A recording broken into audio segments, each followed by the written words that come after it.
The Labour Party has now written a letter to the government calling for the UK to lead an international effort to combat the pandemic.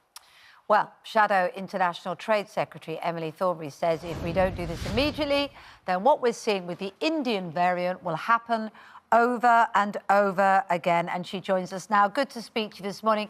It is very laudable getting people behind this. And Gordon Brown has been on the programme several times to speak about something similar. The problem is that the focus, I think, from people here is get ourselves vaccinated first. And whatever the arguments about if we don't vaccinate the world, then we're just risking ourselves, then people want the money spent on getting vaccines done here. So our life, it's argued, could return more to normal. If we went for this, and what you want the government to do is to make an effort, what is that effort? At what cost? What goes instead? So you're right. I mean, it's absolutely a completely human reaction that what you want to do. Just we all felt like when this happened, we wanted to protect ourselves and our family. And the same thing has happened on a national level. People have wanted to protect their nation.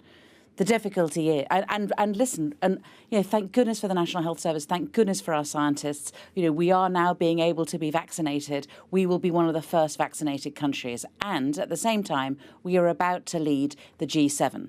Now, the G7 can be a photo opportunity. It could be Boris Johnson being jolly at the seaside with various leaders, or we could use it as a really important step of bringing the world together and showing some leadership. Okay, we will not be safe unless the whole world is safe. Because I don't think anyone disagrees with you. I think everybody thinks, oh, well, this is a good idea. Okay, so good. What is going to be your leverage for that? What would you withdraw? Would you, sacrifice trade agreements? What are you asking them to actually do other than just use good words? No. So what we need to do, first of all, is we need to the reason that we're not all getting vaccinated, one of the biggest reasons, is because there isn't enough vaccine out there. So the first thing we need to do is we need to increase the amount of production that there is. So, and I think part of this has been that politicians didn't really believe that we would get a vaccine as fast as we have. But we need to step up, we need to keep up with the science, and we need to have a plan. So, for example, there are very few plants, in fact, I think there's only one, in the whole of the continent of Africa, which at the moment is in a position to be able to make vaccine. So we need to make sure that we identify where the other plants are and where necessary, get the World Bank and international institutions to invest in those plants so that we get additional plants around the world that are able to make the vaccine. We then need to make sure that we transfer the technology, the know-how. We need to make sure that we have agreements when it comes to the basic ingredients so we don't get one country hoarding all the metal that can be used for needles. We need to make sure that we have an international plan. Yes. And that it does mean getting the world together, sitting down and saying it's in all our interests, guys, to work together. But on the UK's part, I mean, it's difficult to criticise the UK government's intervention in this way. They are the largest donor to the COVAX project, £548 million the government's given so far, this largest single donor, and that is for 180 countries to have fair early access to COVID-19 vaccines. It sounds like that you don't just want the government to give money, but you want us to, in a way, take away our expertise and our scientists and all of those people who are currently trying to figure out what to do in the UK. We're not quite out of the woods here yet. We know that. Questions over whether June the 21st will be this, hallelujah moment or not. But it sounds to me like you want to sort of divert some of our expertise away to help other countries, which is noble. But is it the right timing right now to be asking for that? We are very close to getting our population vaccinated. We now need to make sure that we lead an international effort to make sure that we don't continue to get variants coming in through Heathrow and infecting our populations. But that's to do with closing the borders, isn't it? That's not. I mean, we could do that, couldn't we? That's a separate issue. Well, exactly, and that is a separate issue to take up with the government, isn't it? But also, in order to be, I mean, we're a great trading nation. In order to trade, we need to be able to travel. We will need people to come backwards and forwards. You know, our economy needs it. The international economy needs us to get going again. And we're not going to be safe in that, you know, if in a particular country COVID is absolutely rampant, who knows what variant might come out of that? And that in turn will start threatening us again. We want to go on holiday around the world. We all have families around the world. We're internationalists. We're not going to be able to sustain a position where Britain gets itself vaccinated, pulls up the drawbridge and just says, well, we're safe, we're staying here, you sort yourselves out. Emily, that isn't the way it should be. I think nobody's going to disagree with what you're saying. I think I was trying to get clarification on how you're going to leverage the world. But just parking that for a moment, I tell you what worries me. You know, we need a strong opposition. There are things that we need to be taking the government to task for. You're here representing Labour this morning as well as the particular issue you wanted to talk on. And we've got a situation where effectively, to outside eyes, it looks like the railways have been renationalised. That doesn't feel very conservative. It looks like all sorts of things are happening with the support for people that have been affected by COVID, and all sorts of things happening that feels very Labour. It doesn't feel like you're speaking up for what most people are worried about this morning in the way that we would hope the opposition would do. Has the Conservative Party taken away Labour's chance to oppose it? How long have you got?